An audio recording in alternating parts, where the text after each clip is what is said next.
ngayon, pwede na siya. Malaki na siya. Mga rides, unlimited rides na. May nagpa-picture sa akin. Ayun. Ayan. At tayo ay maglalakad-lakad dito sa city nila. Doon sana ako sa likod, dadaan. Kaso nga lang, walang halos tao doon. Ako lang. Grabe naman yung babae, yung tad nagtato hanggang sa mukha. Hindi ko may pakita yung mukha niya baka magalit sa akin. Ayun, parang naintindihan niya ako, tumalikod. Ay, baka madapa pa ako rito. Pagtawanan ako. Ito yung Asian Goong. Ayan. Boring, walang katao-tao. Kunti lang. Yung mga Asian business dito, kailangan gumawa ka ng para kung paano magkakaroon ng tao. Boring. Walang halos katao-tao. Walang income. Paminsan-minsan lang. Ayan, pag may bibili, 50 lang. Ayun, okay na yun. Ay nako, mahirap talaga magkaroon ng business dito. Katapos nagbabayad ka pa ng tax. Ay nako. Mamumulobi ka talaga sa pagbabayad ng tax kapag may business ka rito. Halimbawa yung business mo ganyan na mag-o-open ka ng ano ba yan, yung store na ganyan, katapos walang katao-tao, kunti lang ang sell. Nako, walang pakialam yung tax dito kung may kita ka man or hindi. Magbayad ka, basta bayaran mo yung buwanan pa naman dito. Kapag may business ka, halos 20 mil ang babayaran mo. Kung ang income mo lang sa isang buwan is kunti lang. Ayan, may nag-aaway, may naninigaw, hindi ko alam kung sino. Doon parang sinisigawan yung bata. Tapos dumaan yung pulis. Tumitingin sila kung sino yung naninigaw Parang iikot ang mga pulis. Ang lakas ng sigaw ng lalaki Yung isang policewoman nakadungaw Ayan. Dito talaga pagbaba mo rito sa city na to, main city to makikita ka talaga ng kababalaghan dito. Ayan. Ay nako. Doon tayo sa punta tayo doon sa taas. Ayan, naninigaw na naman. Hindi ko alam kung sino sinisigawan.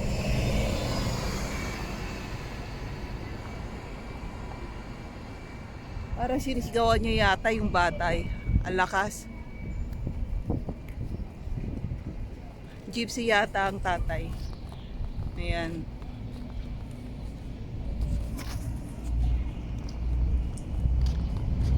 Ayan, mga tao rito. Ganyan. Ang ganyan ang attire natin. Yung pambahay ko, pinalitan ko lang ng mahabang attire. Ayan, pwede na. May nakita akong pantalon doon on sale. Doon sa New Yorker at saka sa H&M. Maganda. Yung pang lakad-lakad na ganito. Tapos mag-sleeper ka lang. Kasi pwedeng mag-sleeper ngayon dito Pwede na. Ayan. Ay, nako. Mamaya tayo magkwentuhan. Upo muna tayo.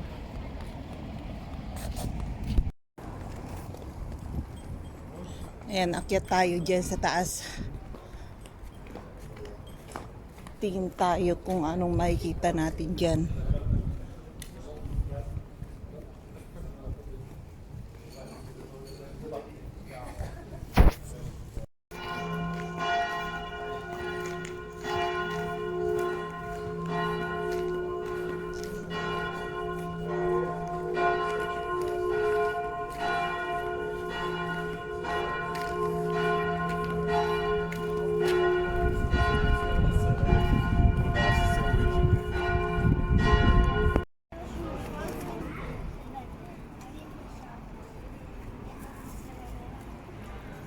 Ayan, nandito tayo sa harapan ng municipal.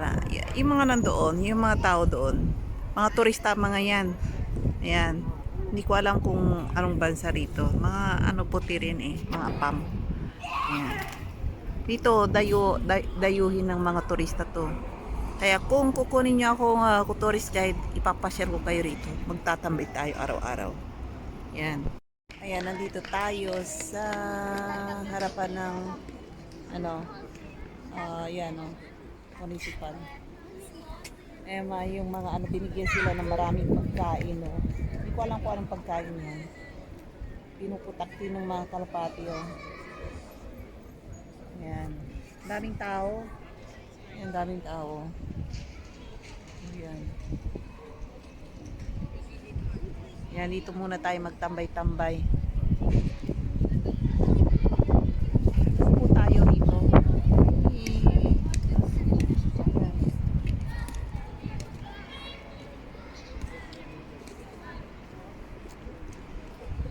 Ayan, upo tayo.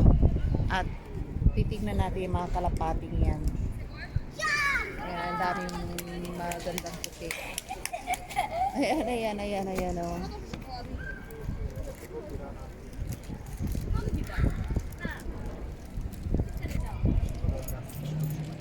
Ayan, ganito dito.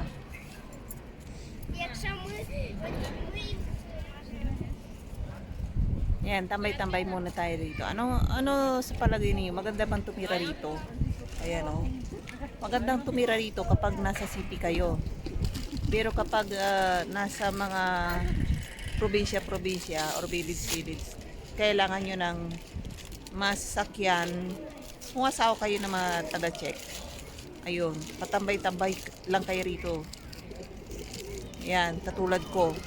Tara, kung sino mga tambay dyan na katulad ko. Ayan, dito tayo.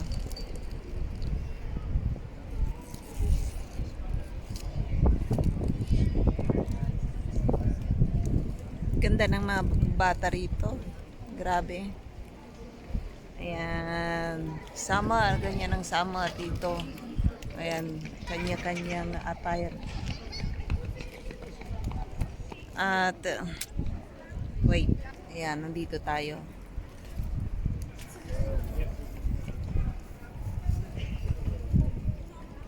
Bili sana ako ng ice cream.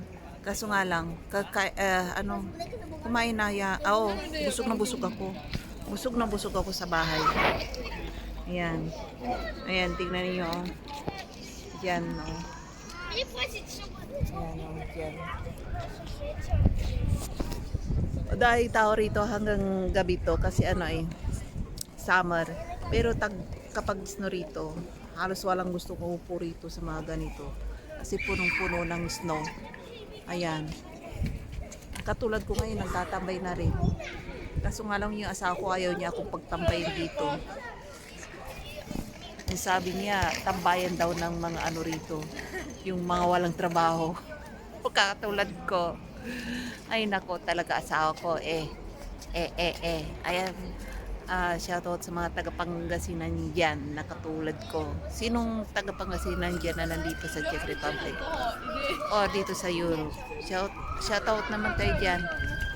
Ayan.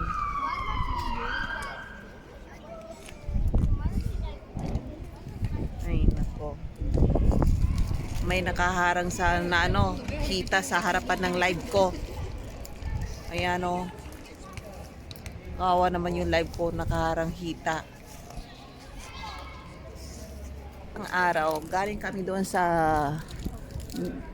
bayaran ng health insurance. Doon sa yung may pulang ayan, pulang karatula or doon sa kabilang building, yung yellow na building at tapos sa kanan ay kaliwa is may pula. Ayun.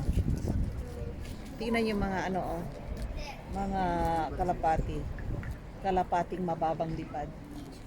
Kahit na tag-snow yan, yung mga kalapating yan, nandito pa rin.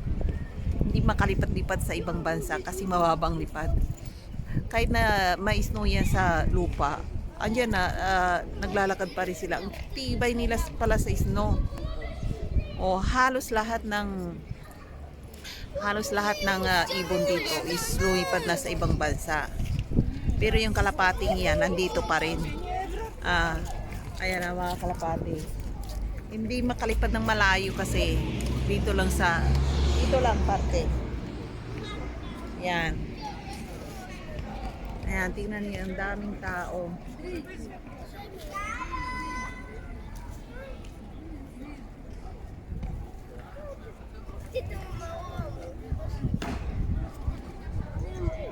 Oh, mga ano pa, mga restaurant. Puro-puro yung mga restaurant din minsan kasi ano yung mga tao na sa labas, ayaw nila sa loob. Malamig sa loob eh. Mas maganda sa raw sa labas. Mainit-init, maligam-gam. Ayun, ganito rito. Yan. Ganito ang yan.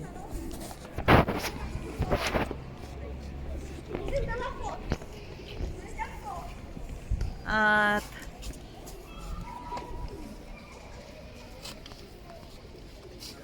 sa next month, abangan ninyo nasa ano kami, Germany. Magbabakasyon kami, sabi ng asawa ko. Nagbook na siya sa ano sa hotel. Hindi ko alam kung ilang araw kami doon. Gustong-gusto niya doon sa doon sa ano bang yung sa malapit sa Berlin. Ayan, pupunta kami doon. Yung artificial island pala doon. May artificial island. Pagpasok mo doon, super init. Makatapos sa loob is may mga swimming pool. Tapos may mga tent. Ayun, artificial island. Ang mga nagtatrabaho doon, halos mga foreigners, mga Asian. Karamihan doon is Indian. Ayun, na nagtatrabaho doon sa sa artificial island na sa Germany.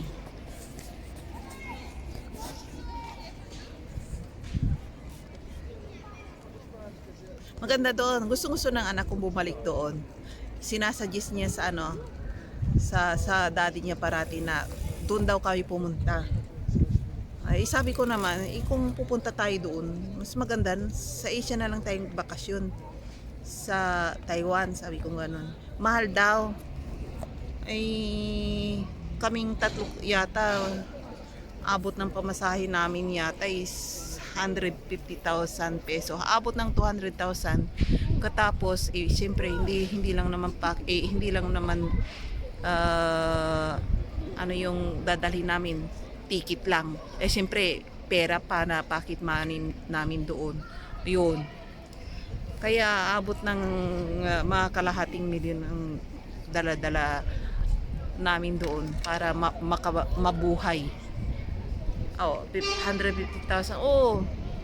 Kulang yun. Kaya nag-iipon kami. Kaya super tipid ako para makapagbakasyon lang. Ayan. Shoutout pala sa mga taga Taiwan dyan. Kung sino mga taga Taiwan dyan, mag-comment kayo dyan sa baba. Sumali pala kayo sa mga palaro ko. Hindi nyo alam, baka maambunan ko kayo ng mga tralalala, mga stars. Ayan, dito na lang tayo magsabi ng stars. Sali kayo sa December na palaro ko sa sa December. May palaro ako, magbibigay ako ng pera sa December. Ipapadala ko sa Western Union yung perang yun napanalunan nyo. Yun. Hindi ako pwedeng magpadala sa GCash sa inyo kasi nag-a-apply ako sa GCash. Wala raw akong kailangan ko ng Pilipinas ID. Wala akong ID kasi na ako dual citizen sa Taiwan. Wala ako ipakita. Kaya hindi ako makapag-apply. Kaya yung mga panalo ninyo is ipapadala ko sa Western Union. Legit yan ha. Hindi ko kayo niloloko. Ayan. Tapos sa mga ang pipiliin ko manalo pala yung comment parating nanonood sa aking channel, sa YouTube channel ko. Everyday present siya sa doon sa channel ko. Yung mga nyo pala, yung mga ba yun? may nakatingin sa akin na nadidistract ako kapag tinitignan ako. Yung mga comment ninyo sa YouTube channel ko, i-screenshot ninyo yun, tapos dalhin nyo sa Facebook, i-post ninyo yung comment ninyo dyan sa Facebook ko. Tapos sa December, kung sino mananalo, magbibilang tayo, butuhan doon, parang butuhan. Bibilangin ko kung sinong pinakamaraming comment, everyday present, makikita ko naman. Parating nanonood, nakikita ko naman. Yun ang mananalo. Ayan. Kaya abangan ninyo ang mananalo sa December. Tapos buwan pa, habang wala pa yung yung December, ang papalaro ako buwan. Mamimigay ako ng tralalala. Ay, next month, hindi na tralala ang ibibigay ko sa inyo. Pera na lang. Pera na lang next month. Sample lang to. Una kong palaro to sa dito sa Facebook. Kaya next month, para mas maganda, kasi yung iba na nagko-comment, nakikita ko, wala silang yung bang hindi sila makatanggap ng yung yung stars. Kaya hindi sila pwedeng hindi ko yung padala. Kaya mas maganda ibigay ko na lang ng pera sa inyo. Ayun, i-withdraw nyo na lang sa Western. Ayun na lang. Kaya lahat pwedeng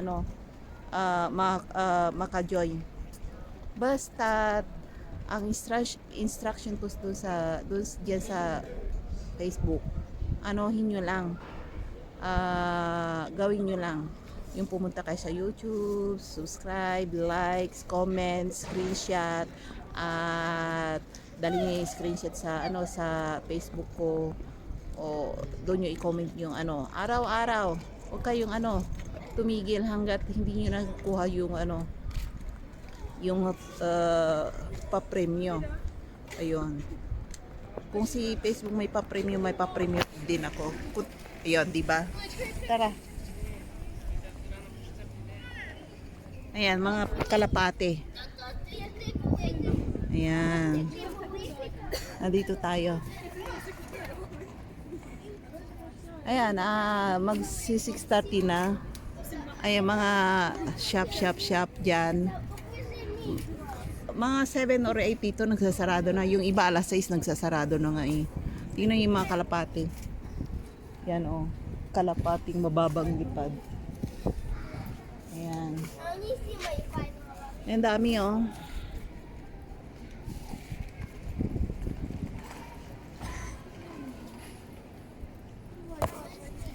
Ayan, madilim na. So anong nyo dito sa pamumuhay ko rito sa Czech Republic? Maganda ba? Or comment down below kung anong nagustuhan nyo dito. Bansang Europa to, maraming nagtatanong kung saan ba to. Bansang Europa. Katulad din nyo ako noon na nung bagong kilala ko yung asawa ko, sabi niya, taga saan ka? Sabi ko gano'n sa kanya, Czech Republic daw, yun. Saan yun? Sabi ko, hindi ko kasi kilala yung Czech Republic. Ayun, pinakita niya sa mapa. Kaya nalaman ko, dito pala siya. Ayan. Tapos nung unang ko rito, salta ko rito, ang ganda. Tapos yung mga kaso, malulula ka talaga, yung mabubusog talaga yung mata mo Tapos yung mga tao, ang gaganda rin, puting-puti. Naku, sabi ko, mabubusog talaga yung mata mo, lahat maganda. Habang tumatagal naman, nakakasawa rin tignan. Yung mga puti, nakagandahan, tsaka kagwapuhan. Habang tumatagal, nakakasawa rin palang tignan. Sa una lang, nakakalula, mabubusog yung mata mo sa kagandahan dito. Ayan. Kaya pag unang salta nyo rin dito, katulad din nyo ako, yung mata nyo, busugin ninyo. Busugin ninyo, mabubusog kayo. Katapos yung mga bahay-bahay nila, mga building nila. Walang halos matataas na building dito, ayaw ng gobyerno nila. Yung katamtaman lang ang taas lang. Mga ganyan. Kasi priority nila mga castle Tsaka yung mga old building na mga ganyan. Kaya popular ang Europa na ganito lang kakataas yung mga building. Lalo sa Paris, halos pari-parihas. Nakarating na rin ako doon eh. Balak pa naman ang asawa ko. Pumasyal kami doon sa sa Disneyland sa Paris. Kasi pumasyal na kami doon minsan. Nung baby pa ang anak ko. Mga isang taon yata or few months lang. Ay hindi kami pumasok sa harapan lang kasi may entrance fee. Ride all you can daw yata doon. Sabi ng asawa ko, baby pa yung anak namin. Hindi pwede kasi sayang lang, sabi niya. Anong gagawin natin diyan? Ayun. Kaya ngayon pwede na siya. Malaki na siya. Mga rides, unlimited rides na. May nagpa-picture sa akin. Ayun.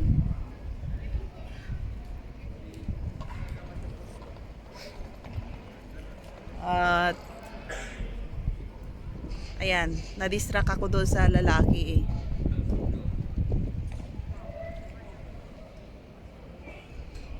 Ayan, nandun pala sa doon sa lamisa. Ayan. Tapos ayun.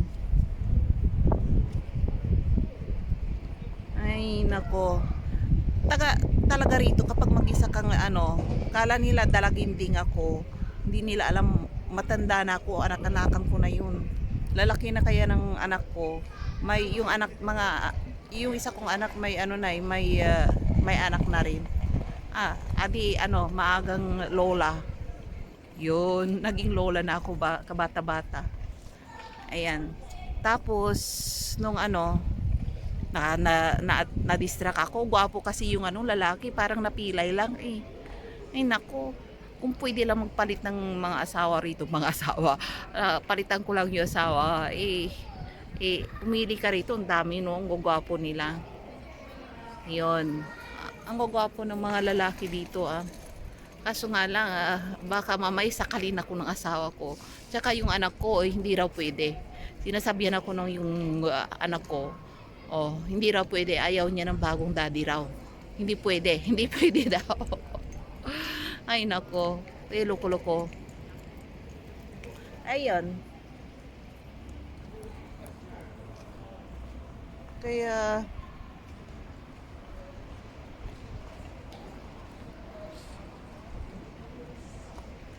ayan. Pilay pala, baka napilay yan sa kakalaro niya. Kasi ganun ako dati, napilayan ang ko, yung paa ko. Ayun.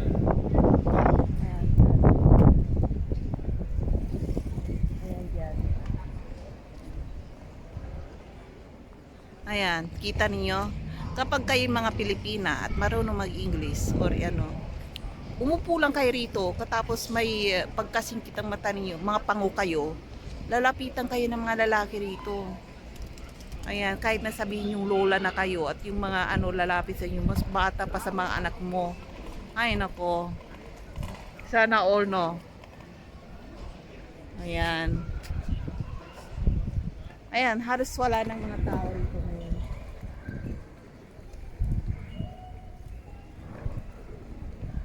Ayan dyan.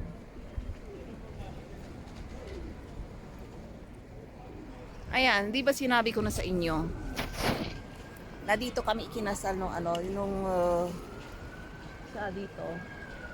dito kami ikinasal ng asawa ko nung nakadami pang kasal ako. Tinginan yung mga tao, parang nahiya akong kinapalan ko na yung mukha ko. Ayun, tapos ayan, dyan sa first floor opisina yan ng gobyerno. Kung halimbawa ipaparehistro mo yung anak mo at hindi pa citizens dito, diyan ka kumuha ng citizenship ng anak mo. Tapos sasabihin nila, ang dami nilang ang dami nilang kailangan para i-rehistro ang citizens ng anak mo rito eh. Tulad ng anak ko. Ano ba yun? Ikiruhan ng asawa ko yung anak ko ng citizenship sa pangalan niya. Wala pa kasi akong citizenship eh. Kaya yun. sinabihan siya diyan na sumulat daw sa ano yata sa gobyerno, sa mayor yata, o oo.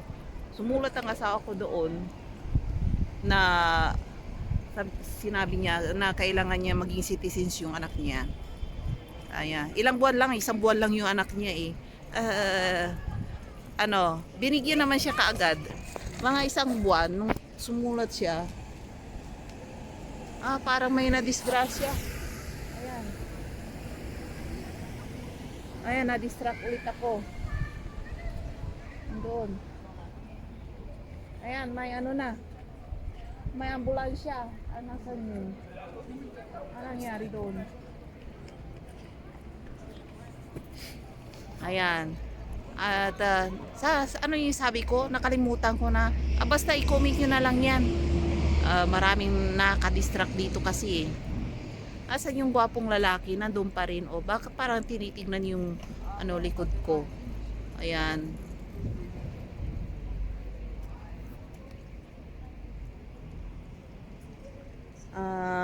Diyan na nagtatapos. Ay, wag pa. Ilalive ko to. Saka na tayo magkwentuhan. Ayan. Sige na, uuwi na ako. Pupunta pa ako ng grocery, bibili ako ng ng donuts para sa anak ko bukas. Tara na.